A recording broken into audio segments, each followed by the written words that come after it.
اللہ تعالیٰ جل شانہ نے جو حضور کے بارے میں جنون کی بک بک کر رہے تھے، تو اللہ تبارک و تعالیٰ جل شانہ کا جلال، اس کا قہر، اس کا غضب، اللہ اکبر۔ یہ ولید بن مغیرہ ایک شخص تھا، ولید بن مغیرہ، یہ نبی کریم علیہ الصلوۃ والسلام کے بارے میں بکواس کر رہا تھا اور کہہ رہا تھا کہ جنون ہے حضور کو معاذ اللہ۔ اللہ رب ذوالجلال نے حضور کی پہلے شانیں بیان کی، وَإِنَّكَ لَعَلَىٰ خُلُقٍ عَظِيمٍ، اور اس کے بعد اللہ تعالیٰ نے اس گستاخ کو، پہلے یہ کافر تھا اب گستاخ ہو گیا، فرق سمجھنا ضروری ہے، پہلے کیا تھا؟ کافر تھا، اب کیا ہو گیا؟ پہلے بتوں کی پرستش کرتا تھا، کسی نے اس کا عیب نہیں کھولا، کسی کو پتہ کچھ نہیں چلا اس کے بارے میں، بتوں کی پرستش کرتا تھا، سردار تھا اپنی قوم کے اندر، بڑی عزت والا تھا اپنی قوم کے اندر، لیکن جب نبی پاک علیہ السلام کی عزت سے الجھا، حضور کی بے ادبی کی، تو رب ذوالجلال نے اب اس کے عیوب کو قرآن میں بیان کر دیا۔ یعنی اب جب تک قرآن کی تلاوت کی جائے گی اس وقت تک اس کے عیبوں کا ذکر ہوتا رہے گا۔ آپ دیکھیں اللہ کا جلال اس وقت تک کے لیے نہیں، آج بھی قرآن پڑھا گیا اور اس کے عیبوں کا ذکر تلاوت کیا گیا، بتایا گیا کہ رسول اللہ کے گستاخ کے خلاف رب ذوالجلال کی غیرت کا اظہار کیا ہے۔ سنیے قرآن نے کیا فرمایا، فرمایا وَلَا تُطِعْ كُلَّ حَلَّافٍ مَّهِينٍ، اور ہر ایسے کی بات نہ سننا جو بڑا قسمیں کھانے والا ہے، یہ جھوٹی قسمیں کھاتا ہے، تو جھوٹا ہوا، جھوٹی قسمیں کھاتا ہے، یہ بہت بڑا عیب ہے۔ پھر اس کا ایک اور عیب اللہ نے بیان کیا، فرمایا ہمازٍ مشاء بنمیم، فرمایا بہت تانے دینے والا، تانے دینے والا، عورتیں تانے دیتی ہیں، اور فرمایا ایک اور عیب یہ ہے کہ بہت ادھر کی ادھر لگانے والا، چغل خور، سردار بنا ہوا تھا، عزت والا بنا ہوا تھا، رب ذوالجلال نے اس کی طبیعت کے اندر جو جو بگاڑ تھا سارے کا سارا کھولنا شروع کر دیا۔ فرمایا یہ جو ہمارے محبوب کے بارے میں کہہ رہا ہے اس کی حالت یہ ہے، کیا ہے؟ فرمایا کہ بڑی قسمیں کھاتا ہے جھوٹی، اور تانے دیتا ہے اور چغل خوریاں کرتا ہے، اور فرمایا مناع للخیر، بھلائی سے بہت روکنے والا ہے، خیر سے روکتا ہے، یہ تو شریر ہے، شر کے کام کرتا ہے، شر کی طرف لوگوں کو بلاتا ہے، اور فرمایا معتد اثیم، حد سے بڑھنے والا، یہ حد سے بڑھنے والا ہے، بدکار ہے۔ پھر فرمایا عتلم بعد ذالک زنیم، یہ سخت طبیعت، اور اس کے ساتھ فرمایا اس پر ترا یہ کہ اس کی اصل میں خطا ہے، اس کی اصل میں خطا ہے۔ اس کا ترجمہ اور کروں، اس کا ترجمہ ہے یہ حرام زادہ ہے۔ یہ کیا ہے؟ یہ قرآن فرما رہا ہے، آپ ذرا زور سے کہہ دیں نا تاکہ آپ کو ثواب بھی مل جائے۔ فرمایا محبوب یہ جو تمہارے بارے میں کہہ رہا ہے نا، رب فرما رہا ہے، رب کا بندہ پیدا کیا ہوا ہے، رب نہیں پیدا کیا نا ولید بن مغیرہ کو، اللہ نے اس کے عیبوں کو کھول دیا۔ وہ تو ستار ہے، وہ تو عیبوں کو چھپاتا ہے، لیکن نہیں، جو رسول اللہ کا بے ادب ہے، قرآن کس جلال سے رب ذوالجلال کی غیرت کا بیان کر رہا ہے۔ فرمایا محبوب یہ تو حرام زادہ ہے، اتلم بعد ذالک زنیم، اس کی اصل میں خطا ہے۔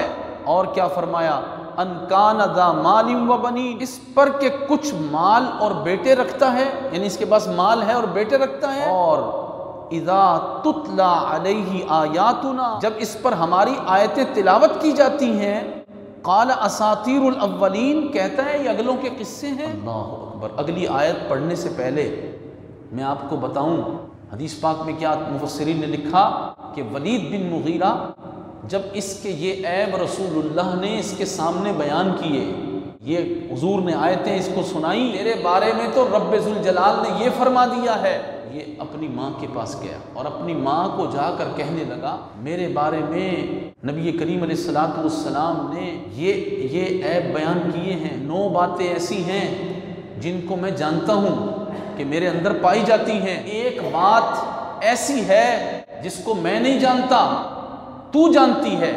کیوں؟ کہ رب ذوالجلال نے فرمایا ہے، نے تلاوت کیا ہے کہ یہ حرام زادہ ہے، اس کی اصل میں خطا ہے، تو مجھے تو نہیں پتا، تو بتا کہ یہ بات کیسی ہے۔ ماں نے جب ٹال مٹول کی نا تو تلوار نکال لی اس نے، کہا تیری گردن مار دوں گا، سچ بتا دے، کیونکہ میں اس کی زبان سے سن کر آیا ہوں جو کبھی جھوٹ نہیں بولتے، مجھے سچ بتا دے۔ تو پھر وہ ماں جو تھی کہنے لگی ہاں بات یہی ہے، تیرے جو باپ مشہور ہے اس کا بڑا مال تھا، دولت تھی، اولاد اس کی کوئی نہیں تھی، اولاد وہ پیدا کر ہی نہیں سکتا تھا، تو مجھے یہ ڈر ہوا کہ اس کا مال کوئی قبضہ کر لے گا، تو اس کی اولاد نہیں ہے، تو ایک چرواہا تھا، تو اس بدکار کی اولاد ہے، تو بدکاری کی پیداوار ہے، تو حرام زادہ ہے۔ جو رسول اللہ کی گستاخی کرنے سے پہلے معزز تھا، کافر تھا حالانکہ، لیکن اپنی قوم میں عزت والا تھا، آج رب ذوالجلال نے اس کی ذات کے بخیے ادھیڑ دیے، سارے کا سارا اس کا بھرم رب ذوالجلال نے تباہ و برباد کر دیا۔ کیوں؟ ہمارے محبوب کی اس نے گستاخی کی۔ اور اس پر بس نہیں ہے، اب اس کا جو ظاہر حسن تھا ولید بن مغیرہ کا، بڑا اپنے آپ کو حسین و جمیل سمجھتا تھا، کر و فر اور اکڑ کے ساتھ چلتا تھا۔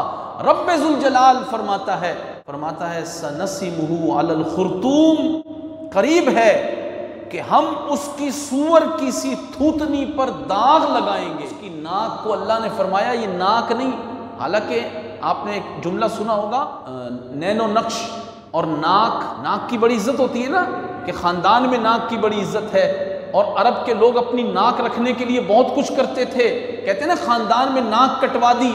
رب ذوالجلال نے حقیقت میں فرمایا سَنَسِمُهُ عَلَى الْخُرْطُومِ، یہ جو گستاخ رسول ہے جو میرے نبی کی بے ادبی کر رہا ہے، ان قریب اس کی ناک نہیں، سور کی تھوتنی۔ یہ کیا پڑھا میں نے؟ قرآن۔ کیا پڑھا؟ ہاں قرآن فرماتا ہے یہ اس کی سور کی تھوتنی ہے، اور ہم ان قریب اس کو داغ دیں گے، اس کو عیبدار کر دیں گے، اس کی عزت خاک میں ملا دیں گے۔ آیا کہ ولید بن مغیرہ جو مکے میں حضور کی بے ادبیاں کرتا تھا، بدر کے دن آیا تو پھر کسی صحابی کی تلوار سے اس کی ناک کٹ گئی، اللہ نے اس کو ایسا داغ لگایا، ناک ہی نہ رہی، اتنا عیب والا اس کا منہ پھٹے منہ ہو گیا۔ رب ذوالجلال کا غضب گستاخ رسول کے لیے، اور آپ گستاخ رسول کے بارے میں نرم بات کریں؟ جی یہ قرآن نرم بات کر رہا ہے؟ وَتُلِّمْ بَعْدَ ذَلِكَ زَنِيمٌ، یہ نرم بات ہے؟ یہ سَنَسِمُهُ عَلَى الْخُرْطُومِ، یہ نرم بات ہے؟ تو پھر جو قرآن تمہیں مزاج دے رہا ہے کہ رب ذوالجلال گستاخ رسول پر اپنی غیرت کا ایسا اظہار فرماتا ہے، باطن ظاہر جو اس کے عیب ہیں رب ذوالجلال سب کچھ کھول کے رکھ دیتا ہے، دنیا سے چھپا ہوا تھا، لیکن رب ذوالجلال نے فرمایا اس کی اصل میں خطا ہے۔ تو اب گستاخ رسول کے بارے میں نرم بات ہوگی؟ جی نہیں، ایسی بات کرو جیسے قرآن نے بات کر کے اس کی ذات کے اندر جو کچھ گند تھا سارے کا سارا ظاہر کر کے اس کو ذلیل اور رسوا کر کے رکھ دیا۔ تو جب بھی گستاخ رسول کے بارے میں بات ہو تو احترام کے ساتھ بات، جو حکمرانوں نے احترام کیا ہے نا اس ملعونہ کا، اس جہنم کی کتیا کا، کہ آج اس کو کافر اٹھائے پھر رہے ہیں، اس کو عدالتوں نے بری کیا ہے، آپ دیکھیے گا کہ ان کا انجام کیا ہو۔ جی جو شامل تھا اس کا انجام کیا ہو، اور جو قادیانیوں کا احترام کر رہے ہیں ان کا انجام آپ دیکھیے گا کیا ہوگا۔ جی ہاں، اللہ آپ کو زندگی دے، آپ دیکھیے گا ان کی سور کی تھوتنیاں بھی داغی جائیں گی، جو رسول اللہ کی گستاخیاں کر رہے ہیں یا گستاخوں کی حمایت کر رہے ہیں، ان کے بھی عیب اسی طرح کھلیں گے۔ دیکھ نہیں رہے کتنا چھپا کے قوم سے انہوں نے حرام خوریاں کی تھی پچھلوں نے، کھلا کہ نہیں کھلا؟ اور ان کے بہت سارے وہ راز کی فائلیں سب کے پاس ہوتی ہیں کہ اندر کیا ہے، یہ اللہ تبارک و تعالیٰ پھر ان کو ظاہر کرتا ہے، اور اللہ تبارک و تعالیٰ اپنے محبوب کے گستاخوں سے یوں ہی انتقام لیتا ہے۔ تو اب مسلمان کو کیا چاہیے کہ اپنا مزاج گستاخ رسول کے بارے میں کیسا رکھے؟ گستاخ نبی کی ایک سزا، بس دوسری بات نہیں ہے، یہ مزاج ہے۔